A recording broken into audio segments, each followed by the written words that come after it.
I do believe that there's a lot of value to be found in the innovation that Ethereum, Solana, and others have, brought into the space. So in that sense, no, I don't think Bitcoin's the only thing that should exist. And I do firmly believe that, we should be able to use Bitcoin for more than just payments. And I should not be forced to go to a centralized provider the moment I want to borrow against my BTC or earn yield on it or do something else that is just not sending it around. The products and the infrastructure that we see today doesn't really fit what we want to do. And we've talked to a lot of enterprises, brands, Web3 native projects and apps. We've seen a common pain point, which basically allowing data to be cross-verifiable without exposing raw data. I was in a data broker business. I founded an AI machine learning company. I worked with a lot of data brokers on building what we call the clean room to allow two parties to share data. One party wants to get more data by sharing the data with party B, but both sides are paranoid about sharing the full database with each other. We created something called a clean room. The clean room is basically somewhere that they can mesh data without exposing raw data. It's highly inefficient and yeah, majorly. And some of the categories that are seeing great traction is, commerce type things, social type things, definitely gaming type things, these hyper casual apps where you can come in, play, earn, engage, share what you're doing. And really it's a win-win-win. The users enjoy it, the builders get this distribution, and it keeps people coming back to the Coinbase wallet. Welcome to The Edge of Show, your gateway to the Web3 revolution. We explore the cutting edge of blockchain, cryptocurrency, NFTs, ordinals, DeFi, gaming, and entertainment, plus how AI is reshaping our digital future. Join us as we bring you visionaries and disruptors pushing boundaries in this digital renaissance. This show is for the dreamers, disruptors, and doers that are pumped about where innovation meets culture. This is where the future begins. Hello, everyone. Welcome to the Edge of Show live in Cannes at EthCC 8. It is very warm outside, and there's a lot of really exciting conversations happening inside at this event. And I'm here with Alexei, the co-founder and CEO of Bob, spelled out as Build on Bitcoin. Nice to have you on the show. Thanks for having me. So you're a computer scientist and Bitcoin researcher. Since when? It's been over 10 years now, actually. Yeah. Cool. And you actually have a PhD from Imperial College London, which was in what exactly? Distributed systems, which is the more computer science term. Specifically, I worked on bridges and roll-up designs. So you've been thinking about sort of what we can do with the mothership for a long time, basically. It has been a long time, and it has definitely cost me a few gray hairs fighting the maxis throughout the years about whether or not Bitcoin should be used for more than, just hodling. And I guess, were you ever a maxi, or did you, when you saw the underlying technology, immediately think about its potential to be more than just a store of value? I mean, define a maxi. I've worked on Bitcoin and trying to do more with it in designs for the last 10 years. So arguably that makes me a Bitcoin maxi to some extent. But I do believe that there's a lot of value to be found in the innovation that Ethereum, Solana, and others have, brought into the space. So in that sense, no, I don't think Bitcoin's the only thing that should exist. And I do firmly believe that, we should be able to use Bitcoin for more than just payments. And I should not be forced to go to a centralized provider the moment I want to borrow against my BTC or earn yield on it or do something else that is just not sending it around. And, if in 10 years I have to go to my bank and ask my bank, hey, could I send my Bitcoin to my friend? It's not Bitcoin to me anymore in that case. And we would have failed if that's the only way that I can interface with Bitcoin as a retail user who doesn't really, self-custody and doesn't really understand all the nitty-gritty details. So some of the early concepts of us tapping into Bitcoin to do more have been around a while. It's not, the idea is not new. However, you sort of feel like we're in a current moment in time that is the rise of Bitcoin DeFi. What makes you feel that way? What is different about the present moment that gives you this sort of, I guess, optimism on the use of the technology? And is there data so far from what you're doing at Bob and what other Bitcoin L2s are doing that, would give you that bullish sentiment where it really is clear this is a moment that's different than the past? Well, I think, there's several different indicators that, Bitcoin DeFi is here to stay. First of all, we've had wrapped Bitcoin assets for a long, long time. We've had billions of dollars wrapped into Ethereum. And now you suddenly, if you look at, there's a website, the equivalent of L2Beat for Bitcoin called Bitcoin Layers. They track all the wrappers. There's 50 of them now. Every chain wants their own Bitcoin wrapper, or if they can get access to the big ones, everybody wants Bitcoin. Every single chain has a Bitcoin strategy. If they're not, then they're developing one or they're falling behind. Every DeFi protocol has a Bitcoin strategy. And the reason for this is twofold. One is that overall crypto is just getting more adoption. It's become an industry now. It's not just, a small niche. It has, global recognition. It's mainstream at this point. Bitcoin received the ETF, then Ethereum, and there's going to be more in the future.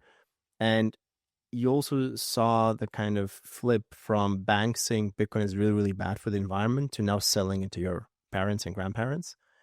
And because I think people in our industry often forget that for the majority of the world, crypto is equal to Bitcoin, right? When the news report about crypto, it's always Bitcoin that, Bitcoin this, Bitcoin prices up, Bitcoin prices down, this ETF. Very rarely do they talk about Ethereum. Maybe Solana, that's it. Like after ETH, Solana, you really don't know what's going on if you're not in the industry. And so Bitcoin is the rails that we have in this industry to onboard new users, because you have, Robinhood announced that they're offering stablecoin payments. Stablecoins naturally are also a very interesting use case, very important, but they're, not digital assets natively, right? They're just wrappers around the dollar, whereas Bitcoin is arguably the only neutral global currency or digital asset that could at least survive in that kind of state. And so as more and more people get into crypto, Bitcoin is the first thing they get to know. And then the other angle is that there's been a major shift within the Bitcoin community. Previously, it's been tried in the form of side chains, and people have tried to do something more with Bitcoin, but it never really took off for various reasons. A, because it was always very segregated from the rest of the crypto ecosystem. And B is that, well, it never had this clear path to becoming a real system that can scale securely, right? Ethereum has layer 2s. They are secure, right? They use fraud proofs or ZK proofs. We know why they're secure. We know why they work. Bitcoin never had that until recently. With BitVM, we finally have the blueprint to have native Bitcoin, not wrap, but native Bitcoin on layer 2s. Like just like ETH on Arbitrum is ETH, you don't call it ARP ETH or base ETH or Optimism ETH because we consider it native, right? We can always get it out. Bitcoin never had this. It was always wrap BTC, Stellar BTC, CBBTC, XBTC, ZBTC, whatever. And now finally we have a path to having native Bitcoin with the concept of BitVM, which is basically giving us the same roll-up infrastructure that we're having on Ethereum. And these things combined just, pave the way for Bitcoin entering DeFi en masse. And at the same time, UX is improving too. Yeah, thank you for breaking all the different factors into your sort of thesis down. I appreciate those perspectives. What about the choice of Bob to sort of fuse with Ethereum? Why is that necessary? I think, it's really important to understand that building only for ethos, like it has been done in Bitcoin before with Lightning, doesn't really work. You have to go where the users are. You can't always expect users to change their behavior completely. And realistically, who are your first power users in DeFi world? It's the DeFi users, but they're on Ethereum, they're in Solana. They're used to a certain environment. Telling them to, I've built this completely new stack that's Utique soul based, or maybe it has its own language, doesn't really work. There has to be reason for them to adopt that. And if you impose a hurdle from day one, you're just going to fight an uphill battle for the rest of the existence of your protocol. So you also building a bridge to Solana? Maybe in the future. The architecture of Bob as a hybrid allows us to inherit security from more than one network, primarily Bitcoin, because ideally, everybody trusts Bitcoin, right? If Bitcoin fails, and we hope it never does, but if it does fail, our industry is going to go belly up no matter what. So it's a quite pragmatic approach to A, people trust Bitcoin, and B, it's actually very easy to verify. So it can be easily used as a mechanism to secure bridges. So we use Bitcoin security on Bob, and that makes it very easy for us to connect natively again to Ethereum, because Ethereum can check Bitcoin security and easily verify that, yeah, Bob is fine. And the same mechanism works on any smart contract chain. So we could connect to Solana, to Barrett chain, and other networks in the future based on demand. In how are you guys thinking about sort of other converging technologies right now? AI, real world assets, robotics, some of the more sophisticated use cases of DeepIn. Are you talking to projects like that? You're doing some events here. Are you engaging with the broader ecosystem? How does that fit into your perspective on things? I mean, that's a very good question. I think right now, a lot of like RWA is obviously a very interesting topic. There's a lot of demand to get access to RWAs, but using Bitcoin as collateral. So stay long BTC, don't sell it, borrow stables against it, invest into RWAs. So that is certainly something we've seen. Yeah, I mean, we've always, it's kind of sorry to interrupt. It's just like it's a fast track on this idea that happened last cycle where everyone, wanted to diversify into real estate after, during the bear market, right? But theoretically, if it can all be integrated, you can have a multi-asset portfolio without ever having to leave the mothership. Exactly, yeah. With the AI and Deepin, it's a bit different, right? You can launch AI bots in any chain. Deepin, the aspect of Bitcoin is not necessarily only, it's a like, you build L2s that specialize in Deepin and they can use Bitcoin. It's more the asset itself. And we do firmly believe that if you zoom out, and yes, stablecoins are great today, but they're not neutral. Whereas Bitcoin is, and in the long term, I do firmly believe that AI agents will use Bitcoin as one of the rails to settle, because that is incredibly neutral, decentralized, always accessible, always on, 24/7. If you lose your stablecoin access because, well, for whatever reason, you can always use Bitcoin, and I think that aspect just is always going to be there, and it's always going to prevail in the long run. That makes a lot of sense. So what have folks built on Bob so far? Like, where are you in terms of your launch milestones, and what are the types of projects that you want to see come to your protocol? So we position Bob as the gateway for Bitcoin DeFi. So we work with tier one DeFi players. So Uniswap, Euler, Aave is also in the process of launching on Bob. And we work with them to develop the Bitcoin strategy. So Bitcoin specialized markets with Bitcoin LST, so liquid staking assets, which is one of the most exciting things that has happened on Bitcoin recently. And then we help them get new distribution. So you have a lot of wallets, aggregators, fintechs, right? New players that enter the market have a Bitcoin user base because they've allowed their users to buy Bitcoin, and now they're looking for ways to keep them on the platform. And we offer them solutions where they can just plug in Bob and get access to reliable ways to borrow against Bitcoin on tier one ecosystem players like Aave, or earn yield and in strategic vaults and so on. So really like tailored products for retail institutions that just stand out in DeFi because they use Bitcoin, they're reliable, they're trusted, easily accessible, and you only need to plug in Bob to get access to all of them. You don't have to think about, how do I get my Bitcoin to Solana? No, you just use Bob. It's the same principle as with exchanges. An exchange will much rather list your ERC20 token on Ethereum than integrate a new chain. Same concept here. But are folks giving up their keys if they're working with Bob? It really depends on the model. You can self-custody, right? Of course, you have to be aware of the different risks of the wrapped asset providers, right? There's centralized wrappers. There's things like TBTC that go more to the decentralization, like bigger multisigs. And ultimately, with the work we're doing on BitVM, you're going to have full self-custody along the way. And that's coming out. It's already on testnet, and we're releasing new things along the way throughout the year. So ultimately, the path leads to full self-custody if you want it. But institutions still prefer institutional custody, right? Sometimes they can't even self-custody. And Bob is positioned to work with both retail, but also with major institutional players. We work with major custodians, for example, like Fireblocks and other providers that I can't yet announce, that just make it easier for institutions. And when I say institutions, it's also institutions that have a lot of retail users, but they have to decide on the user's behalf. So they have to, of course, take precautions. And I think it's quite important to understand that we're not going to go from, people have Bitcoin in their Revolut to they're going to immediately self-custody in one day. It's a gradual process. And if we can get, Revolut to allow users to stake their Bitcoin, that's already a major win. Yeah, appreciate your perspective there. And like, when do you think, you guys get to full self-custody approximately? Or what's your hope there? I mean, we're aiming to have it live by end of year.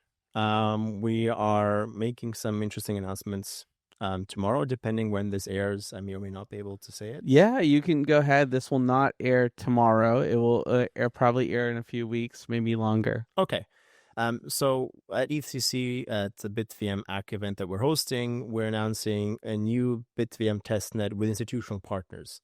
BitVM is a really cool technology, but our concern was if it's just developed by researchers, sitting in ivory towers, maybe not as exaggerated as that, but it won't get adopted. So we work with institutional players, node operators, LPs, market makers to design and improve the BitVM design so that they could run it. And we founded the BitVM ACK working group with 20 plus institutional partners and research partners to make sure that this actually gets adopted. And we're releasing the first joint testnet release at EthCC Cannes, which marks a major milestone in actually getting this from research and prototypes to, okay, now you have institutional operators, the big staking providers, actually running this as a test and preparation for this going to mainnet. So this is going to go to mainnet, not with just Bob is running a node, but with some of the biggest institutional players in the space being online from day one. Cool. And are you able to say who some of those players are? Well, what I can say is the members of the BitVM ACK working group that have committed to contribute and work with us and other research partners on getting BitVM to adoption include Wintermute, they include Anchorage, Amber, Chorus One, P2P, and they include also some of the big LST providers like Solve, Lombard, Bedrock. So, and it's a good mix of, infrastructure providers, staking providers, market makers, custodians, and also some of the really active DeFi players as well. Cool. And there's a lot of different folks doing various types of Bitcoin L2s or BitVM types of projects. What's your overall perspective on the ecosystem? Is this friendly competition? Are you sort of foreseeing an opportunity to work across all these different platforms to increase liquidity? Or do you think as the dust settles, there'll be a small set of winners that are sort of in this sort of BitVM category? Well, I mean, the dust has started settling. When we first announced Bob, we were one of the first to go out and say, look, Bitcoin L2s like Bob, it's time for them to emerge again. We are at a stage where the technology is there and we know how to build them.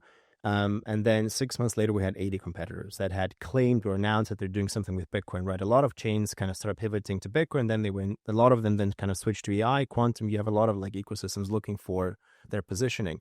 There are a few players left, that are building and like trying to compete.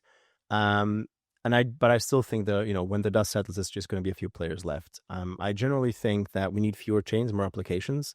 And our mission is not just to build a chain and say, oh, come build on Bob. No, we work very close with the biggest DeFi players in the space, with the biggest institutions in the space, to allow them to use their Bitcoin in DeFi and build things in a way that, that they want, that the users want. So not just, oh, we're going to build something and then let's see if it gets adoption. We work with these players from day one. And I do think that pragmatic and very business and product-oriented approach is the way to go. And there's other players in the Bitcoin space that also are doing similar things. So there's going to be interesting competition. But it's not just among Bitcoin L2s. Realistically speaking, the biggest competitors are still the ETH L2s, the Solanas of this world, right? We're still in the same arena. Everybody wants Bitcoin yield, except that players like Bob are just better positioned, not just because of the branding and, the marketing and the integrations, but we have native Bitcoin coming. And in the long run, if you've seen that on Ethereum, the players that won were the ones that also pushed both product and technological advancement at the same time and managed to be the first roll up with real fraud proof stage one and essentially best execution environment. All right. Well, appreciate your perspective on everything, and great to finally have you on the show and learn more about what's going on with Bob. Where can people go to follow you on X and dive deeper down the Bob rabbit hole or the Bob hole? So you can follow me on Twitter. It's Alexei Zamyatin. You can also follow Bob. It's build_on_Bob. We're super active on Twitter, and you can always check out our website on gobob.xyz. All right. Great to have you on the show. Thanks for having me. Hey listeners, are you ready to amplify your voice in a digital world? Introducing .podcast domains, your gateway to the future of online identity. Whether you're a creator, a company, or just someone with big ideas, .podcast is for you. Own your unique digital identity, connect securely, and explore hundreds of apps with no renewal fees. Don't wait for someone else to claim your name. Secure your .podcast domain today and be part of the next generation of content creation. Visit get.unstoppabledomains.com/podcast to get started. Again, that's get.unstoppabledomains.com/podcast. Your voice, your rules, your identity. Hi everyone, Josh Krieger here, co-host of The Edge of Show, live in Cannes at EthCC 8. I'm here with Kenneth, who's the lead for the Moca Network, which keeps expanding every day. A lot of exciting news recently. It's great to have you back on the show. Thanks for having me. So give us just the high-level 411 on what Moca Network is for those that haven't listened to any of our past content, and what are some of the big milestones that you guys recently hit? Yeah, so Moca Network is basically the Animoca. It's basically Animoca, and we are the ecosystem layer that actually tap into the entire ecosystem, portfolio companies, enterprises, and user base, and so on. So we have basically, it has always been the vision to build an interoperability layer, and what that actually means.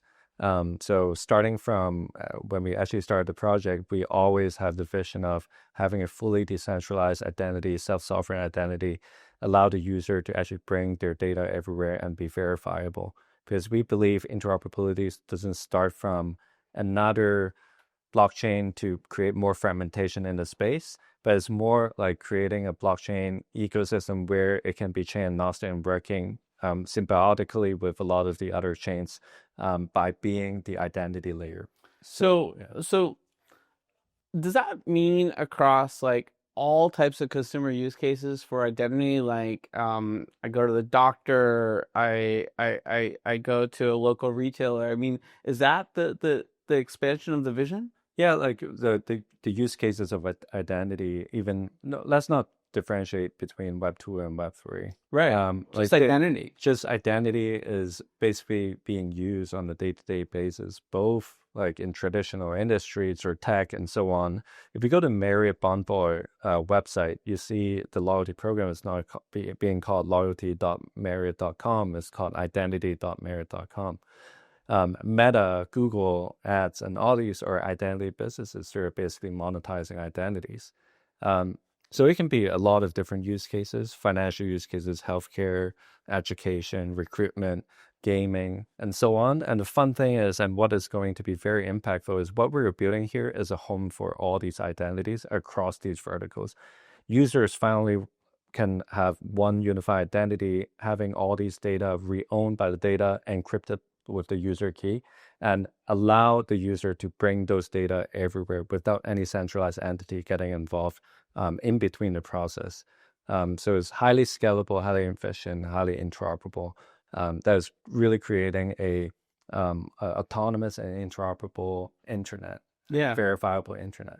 Yeah, I mean, I'm thinking back to like the Netflix documentary about Cambridge Analytica and Brittany Kaiser, who was recently on the show, and this idea of like owning your own data and the power of that and the potential of that for you to be part of the consumer economy is really unlimited, I guess, at the end of the day, right? Yeah, for sure. And I mean, like Cambridge Analytica case is exactly what we want to avoid, right? Because basically, like there's a centralized entity aggregating all this data. They use privacy for a reason to not share data with their partners, so that like the centralized entity which have access to all the data becoming the only party that can help them reach the user. So like they basically monopolize the data economy. And what we're doing here is allow the user to own their data. And by using everything is their ownership. So like no one other than themselves can actually allow any verification by any party. So yeah. So where does Mocha Chain, which was recently announced, fit into all of this? Yeah. So we announced the Mocha Chain about 5 days ago. And is a L1 EVM compatible chain. And having decentralized data storage to basically allow the user to encrypt and store their own data on the chain. and allow the user to generate a zero knowledge proof and present that zero knowledge proof to any parties to verify the data without getting access to the raw data in the storage. There's a cross-chain relayer that actually we call that identity oracle, that allow basically any kinds of chains, any kinds of apps on any chains to verify the user data.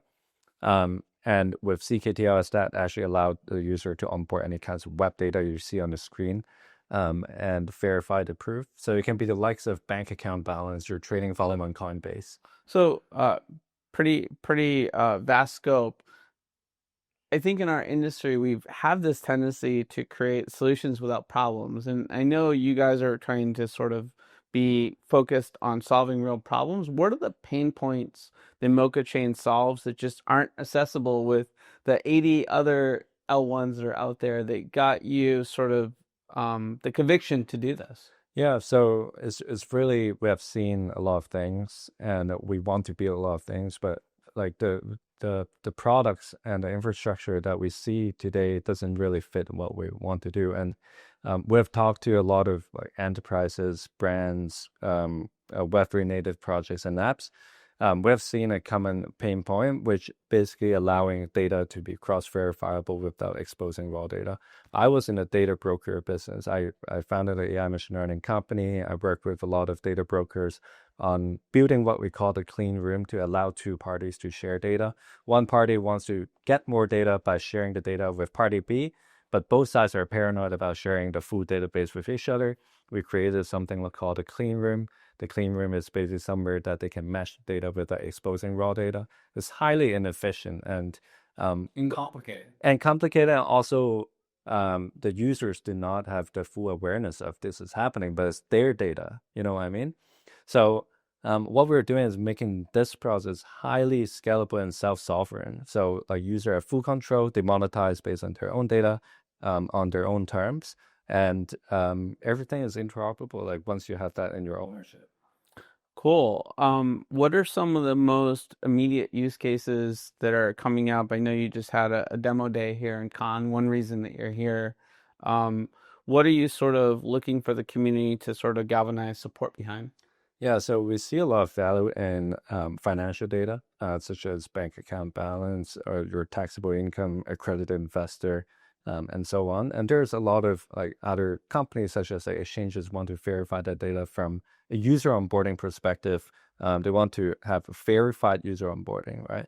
There are other use cases, such as like genetics company putting DNA data on chain that's verifiable by insurance companies, health supplement companies. There are like CK, zero knowledge proof KYC for like in the current days, having more securities being tokenized on chain. How do you balance decentralization, interoperability, reusability of data and KYC, and also fitting compliance requirements. There are many more, such as like recruitment. There's a lot of fake profiles, fake data. How do you actually verify that by recruitment platforms, recruitment firms, saving a lot of money for background checks, for instance, right? So there are tons of use cases and truly revenue generating and fee generating. That's really exciting. So how does this sort of shape the broader sort of Moca network? When you started, there was a lot of gaming partnerships. Is gaming that industry still critical to sort of the long-term vision? And what are other industries that get you excited? Gaming is definitely still going to be a very important pillar. The reason being a lot of the projects or a lot of the verifiers who are actually paying to verify these user data, they all want the gaming user. So if you talk to any kinds of exchanges, like the reason why a lot of exchanges are listing gaming projects early on is because there are a lot of users there that they can onboard and they would become trader. They generate volume and then generate fees and revenue for the exchanges. Right. So if there is someone who's willing to pay for the data, there's a source of user bases. Gaming still plays a massive role, even among games themselves. Like they can cross-verify their data. Yeah, especially like gamers who actually has certain level of in-app purchase, because that actually indicate some level of paying tendency. Yeah, I guess you still have the same thing of how much information about yourself do you have to reveal to be able to take advantage of the gaming economy, which is really it's growing like leaps and bounds. I mean, people are making a living off of various forms of being a gaming influencer or gaming marketing, right? There's unlimited new roles in the gaming where identity would take place. That makes a lot of sense. Anything else on the roadmap that we haven't covered yet that you want to mention you're excited about? Well, the announcement of the chain is like a lot of people actually see Yeah, it I mean, as it's a big deal. Yeah. It just happened. So yeah, no, like it has an announcement of chain. A lot of people actually assume that's like the catalyst, or like that's like the end of an era, but it's really just a start. Like to build a chain, it requires a lot of effort to work together with the team on the ground, working with them. A lot of teams actually need help on finding product market fit or understand how to run a business. So we're here to help them. We truly want these businesses and projects to build on Moca chain to be successful. So that is like real work, and I wouldn't say it's like a burst level kind of catalyst. Of course, like there would be some, but more importantly is like building true sustainable value with these ecosystem projects. that's exciting. And one random question, because I've been to the office, I see your team, how dedicated, how hardworking everyone is. How do you make your life sustainable? Like, what's your longevity regimen to deal with all this travel, all this progress so quickly? I'm just curious what you've learned about sort of staying healthy mentally, physically, acutely focused on the ball during all this building. Yeah, to be honest, like what keeps me alive is probably because of our mission. Like we're passionate about what we do. We understand and align with the why. In terms of physical health, I started paying more attention to it, and I've tried to pick up like. You look fit. Well, I've started basically going back to the gym and like taking more supplements and all that, but I definitely need more help on that. Yeah. We'll talk. I've been doing some fun stuff too in that area. I think it's really important for entrepreneurs in our industry to take care of themselves. Because like there's without health and wellness, you can't focus on anything else, right? Yeah. Great to see you again, looking healthy, and congrats on all the big progress, and we'll have to check in soon. All right. Thank you. Let's take a pause to shout out one of our favorite partners.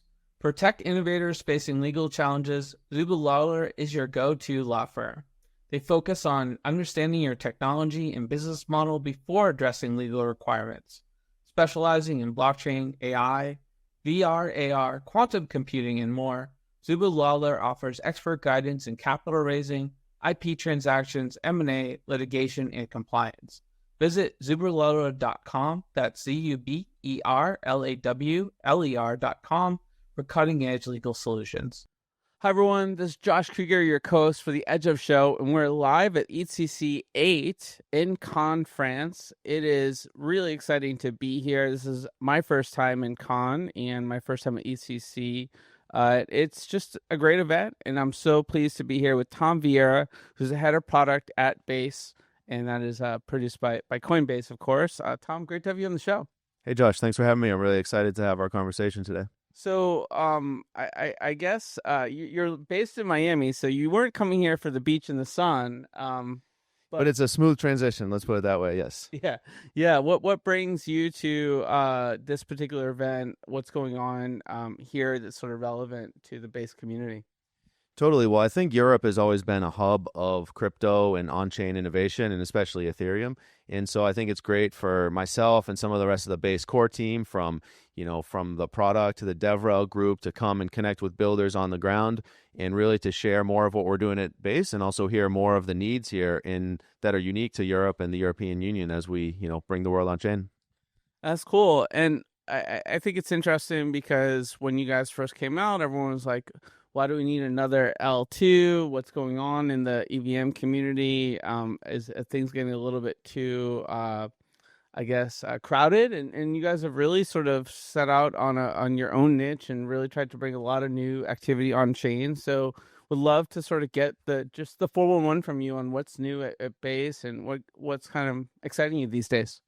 Yeah, so taking it all the way back to really what Base is trying to accomplish, we feel that on-chain is solving problems that are very, very important for the world in the current environment. And we think that really there's a huge opportunity if we can build this global economy. And really, it's a new global economy. It's a new way to build, and it's a new kind of social network, even with the work we're doing with Coinbase Wallet. And we think that this will bring more and more people into the ecosystem, and that's a big part of what we want to do. We want to create this global economy that increases innovation, creativity, and freedom. And a big part of that is growing the pie of people and assets that are available on chain and the builders that are building. And that's really what I think sets Base unique and apart from some other chains approach. And definitely building on Ethereum was the best EVM, the best decentralized L1, that it was just an obvious choice for us to build on Ethereum. Yeah, absolutely. And recently, Vitalik actually released his criteria for what type of sort of, I guess, features, product development, components, different EVM compatible chains need to have to sort of go up. His criteria in terms of being worthy of getting more of his attention and collaborative potential. And you guys sort of just moved up a notch, right? From level 0 to level 1. Congrats on that.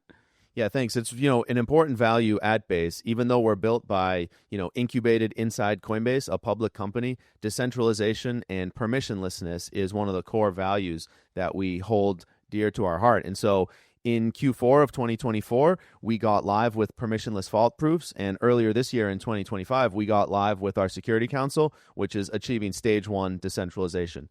But, a couple of thoughts. It doesn't stop there. So we're actively pursuing stage 2 decentralization and exploring other proving systems. And that's both not just Go-based, but Rust-based, optimistic proving systems, zero-knowledge proving systems that can really make the blockchain more real-time and more performant for everyday people. And the important thing is also keeping things really secure. We have a great internal security team. We work with external auditing firms and security folks to make sure that Base is both decentralized and secure, so it's the safest place for users to use and builders to build.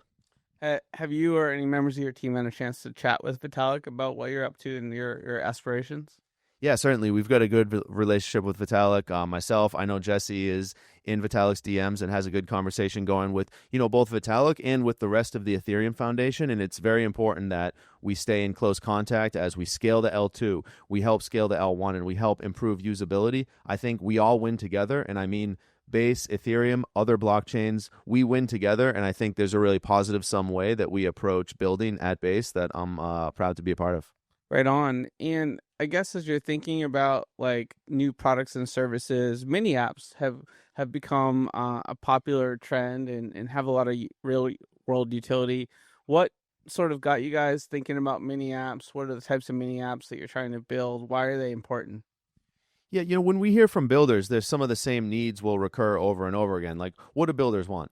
They want eyeballs, they want users, they want distribution, and they want dollars, they want funding, they want monetization. And so really we're helping builders go from idea to app, and then just as importantly, go from app to business. And so a big thing that you'll hit is you're trying to build, grow, and earn. And I can say this myself as a multiple time founder in the past, including founding a on-chain startup, is like, the cold start problem. Where do the users come from?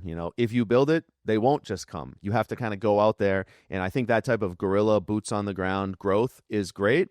And what we're excited about mini apps is this is a baked in distribution form factor that we've seen great adoption on Telegram, on Farcaster, and very soon, in just a couple weeks' time, in Coinbase Wallet.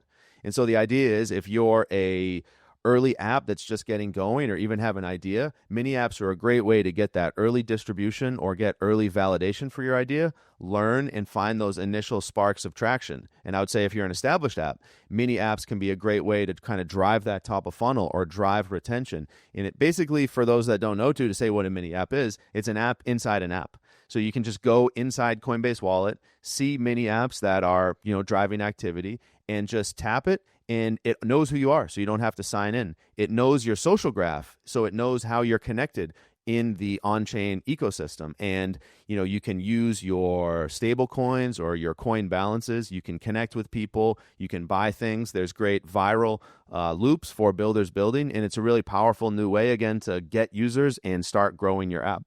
Yeah, it's more seamless than, for example, going to the Android or Apple store, and I guess it's different than even using like a Chrome extension, right? Because it has everything fully built in, and also you're doing some organic promotion of, I guess, trending mini apps and Totally. things that folks are doing that they might want to take a peek at. So it sort of helps you guys deal with sort of managing new products that are coming to the ecosystem and supporting them. Yeah, majorly. And some of the categories that are seeing great traction is, commerce type things, social type things, definitely gaming type things. These hyper casual apps where you can come in, play, earn, engage, share what you're doing. And really, it's a win-win-win. The users enjoy it. The builders get this distribution, and it keeps people coming back to the Coinbase wallet product surface. I know you guys can't choose your favorites, but are there any specific examples in those categories you can mention? Yeah, totally. This morning I gave a talk on the future of commerce and really how more and more is happening on chain and how these are happening through mini apps. A few to highlight that are great. Crowdfund, which is built by Seed Club. This is a great way. Think like Kickstarter or GoFundMe on chain. That's a good one. You can, open up to donations or small funding rounds to anybody around the world. And I think there's over $50 million worth of USDC in the Farcaster social graph, which is what Coinbase Wallet's built on. Another great one is Slice. This is on-chain commerce, so you can set up a storefront. And maybe one more to highlight would be Noise.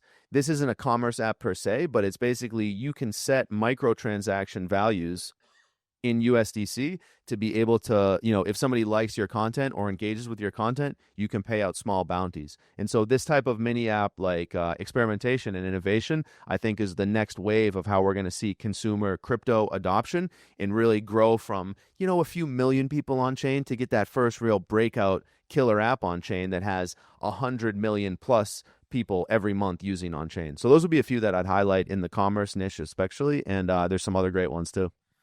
Yeah, I appreciate you sharing all those interesting examples. I'm definitely going to check out the crowdfunding one you mentioned, and I think that's sort of the microeconomy that sort of builds the macroeconomy of our space. So love 100%. to hear that type of use cases.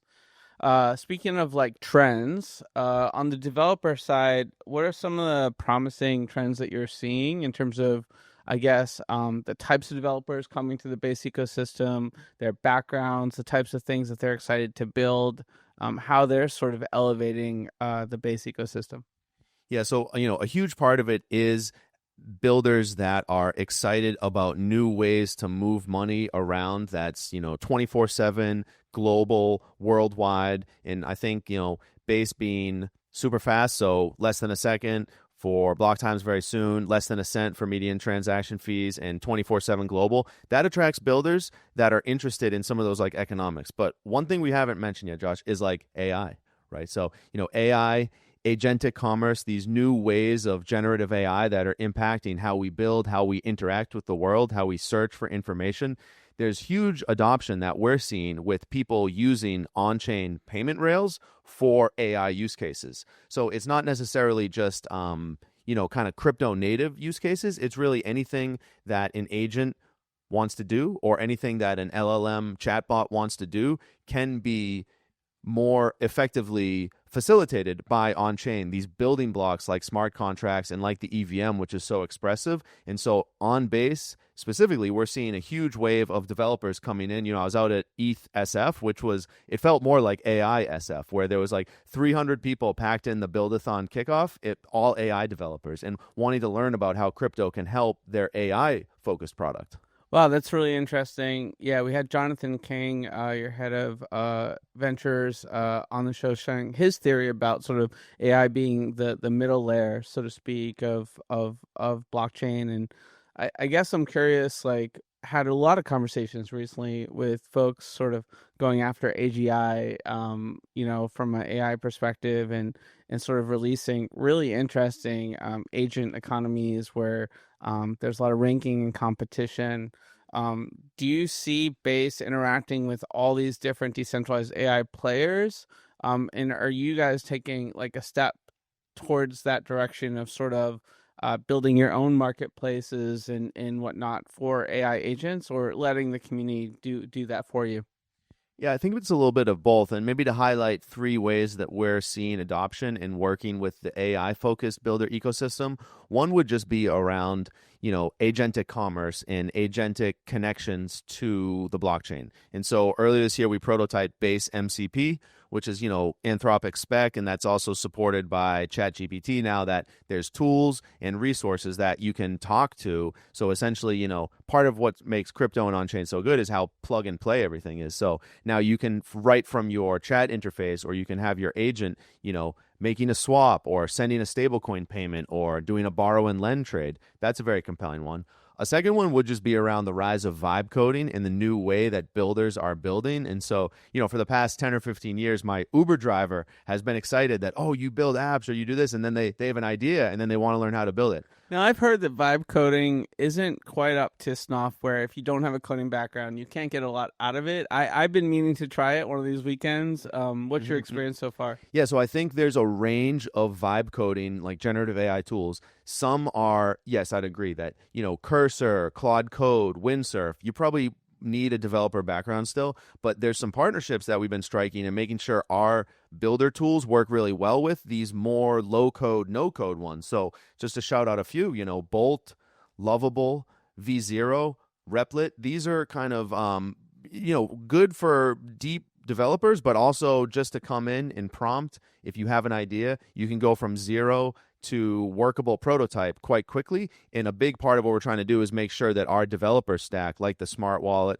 like On-Chain Kit, like MiniKit for building mini apps, works really seamlessly with these. Have you done any vibe coding personally? Oh yeah, 1,000,000%. So last week at Base, we had like an internal build week where, the 200 or so core team members working on Base did different projects, and there was a lot of vibe coding. I'll be honest, I didn't get mine finished, but it was an on-chain tangram, like the 7 shapes. So you can it's a mini app where you hit it and then it goes into all these directions, and then you have to build a lion, a this, and then there's like a prompt per day. So my mini app will be coming soon, on-chain tangram. But so I was vibe coding that and kind of going through the loop of like prompt, try, fix, prompt, try, fix, and it's getting good. Sonnet 4, the new Claude one, it's getting quite good. Cool. Yeah, I used one app recently this weekend to create a mini game. I was in Georgia and I had it create a game sort of celebrating the Georgia culture and heritage, and like literally within 3 minutes I had like this really cool scene where like you're jumping around, finding the cheese, finding the traditional homemade wine, eating the bread, and it was pretty fun. I'd say it's getting there. And I think, again, making sure that if your mini app or mini game has to move money around, has to move value around, on-chain smart contracts, on Base is a great way to do it. And so, just to round out the AI stuff, we're seeing the vibe coding for sure. We're seeing the agentic use cases. Another one I'd say is just to call out deepfakes. I think we're going to see more and more of like AI generated things, and it's not clear. Well, the thing that we love about more on-chain adoption and bringing more people on chain is that everybody has a key in their pocket now. And so if a message comes from Josh, I can be sure that it's you because it was signed by your ENS, Josh dot whatever, your base name, josh.base.eth. And I think this is another important thing that we're seeing as AI disrupts more and more of our life. That is a use case for crypto that, again, it's not crypto native, but it's a really important thing around public and private key pairs. Right on. You've definitely given us a lot of insights on what's to come for Base. We mentioned some of the things you're doing around getting to level 2. Any other sort of things on the roadmap that we haven't covered yet that you want to mention? Yeah, so I think we think of Base as 3 things, right? So it's a global economy, connecting people all around the world. It's a new way to build, and we've touched on this now, stable coins, block space, vibe coding. It's a third thing. It's a new kind of social network. And so really, thinking about creators as the creator economy as a huge new market that I don't think crypto has really solved for yet. And I don't think many people now would be able to argue that creators have it all figured out in sustainable ways for them to build. Well, I mean, in fact, unfortunately, a lot of creators that have come on my show have said the future of the creator economy might look a little bit more like the art market, where there's some big winners and a lot of folks sort of independent that maybe won't get the audience they were hoping to get from crypto. So I think there's a healthy skepticism now. And I think that's fair, especially after the 2021-2022 cycle. I think a lot of things happened well, and I think a lot of things didn't happen so well with the, kind of the promise of on-chain to help creators ship creative work more sustainably. So the third thing that Base really is becoming is a new kind of social network. And, with the work that we've been doing on Coinbase Wallet, we can say that 7/16, so the 16th of July, we have our new day one event where we have some exciting things coming.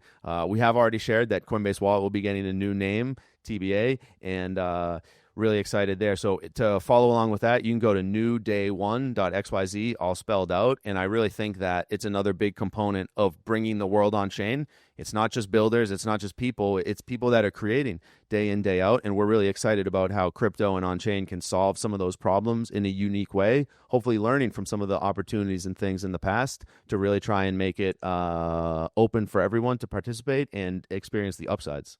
So, very interesting. Thanks for the alpha. We like to talk about things that are at the edge, on the edge of shows. So that's a perfect thing to include here.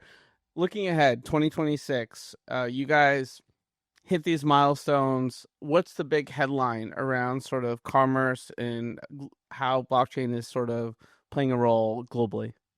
Well, yeah, we have these North Stars that we go after, right? Like we think about 1 million builders, 1 billion people, and $1 trillion of assets on chain, all secured by a secure, decentralized blockchain doing sub-second transactions.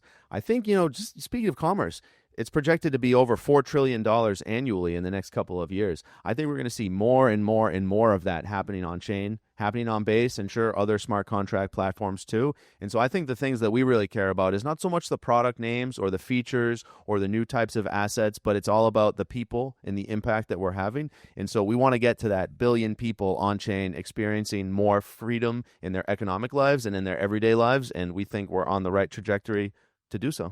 So on-chain commerce, $4 billion industry, you said, or trillion. I think trillion. Yeah, trillion. If I said billion, I meant trillion. Trillion. You said trillion. I said billion. We're probably still both jet lagged a little bit. Yeah. Settling. But what percentage of that do you think is accessible to the crypto world a year from now? Well, I'm an optimist. I think I'm a realistic optimist. I think near to 100% is ultimately, like from a TAM penetration, market size penetration, it's just better. And whether users know they're using a stable coin to pay with something, it's all going to be behind the scenes. When you think about cross-border remittances and everything and just moving money around, settling more effectively. So I don't think 100% next year, but I think very reasonably between 10 to 25 to even 50%. I think we should aim our sights high and help. Our partnership with Shopify recently exemplifies this. The idea that it's not just smaller builders or emerging builders, it's the enterprise is adopting stable coins and smart contracts to drive the wheels of commerce. And so I wouldn't be surprised if near to half of all commerce is happening on chain over the next year. Yeah, speaking of enterprises and unique adoption use cases, I'm waiting for the Taylor Swift stablecoin. I know it's coming at some point. Well, as a Swiftie myself, I think I could be very excited about that. And if you have any connections, I'm sure the Base ecosystem core team would love to talk with Taylor about opportunities there. I wish. But we'll have to figure that one out. Let's collab on it. We'll see if we can make it happen. Tom, give us your X handle so folks can follow you, and of course the website where they can learn more about Base. I'm sure just Google Base, but yeah, let's get those details out. Yeah, you got it. So I'm tom.base.eth on both X and on Coinbase Wallet pretty soon. You can find me there. And if you are just wanting to learn about what's happening at Base, go to base.org. We've got all sorts of info. And if you're a builder, I'd say go to base.dev. You can learn about how to get involved, how to start using these commerce tools, and really build your first mini app. So those will be the two places that you can find Base, and I'd love to connect and see what you're building. Hit me up and we can chat. Awesome. Thanks for your insights today. This was great. Thanks for having me, Josh. All right. We've reached the outer limit at the edge of show for today. Thanks for exploring with us. We have room for more adventurers on our starship, so invite your friends and cool strangers to join our journey. If you're among the hundreds of thousands following us on Spotify, iTunes, iHeartRadio, or watching us on Myco or YouTube, please hit that subscribe button, rate us, and make an awesome comment too. And don't forget to pass this episode along to a friend or two who would benefit from it. Doubling back to again, recommend checking out myco.io, where you can watch The Edge of Show and earn for your time and attention. That's myco.io. Don't forget to visit theedgeofshow.com. The is part of the domain name, where you can learn more about collaborating with us and also subscribe to the Edge of Weekly newsletter for the latest Web3 news, events, and show drops. In addition, connect with us on all major social platforms by searching for The Edge of Show. Join the exciting conversations happening online. Lastly, be sure to tune in next time for more great Web3 and AI content. Until then, keep pushing the boundaries. Thanks again for hanging out with us today. The views and opinions expressed on The Edge of Show reflect solely those views and opinions of the show host and its guests. Please make sure to do your own research. Our show is not financial advice. You understand that you are using any and all information on or through this podcast at your own risk. Whenever making financial decisions, we recommend doing your own research and talking to your accountant for financial advice. From time to time, we may feature sponsored content on the show for which we receive value, and we may share links for which we receive a commission if you make a purchase through one of these links. Refer to our website, www.edgeofnft.com, for our full disclaimer, terms and conditions, and privacy policy.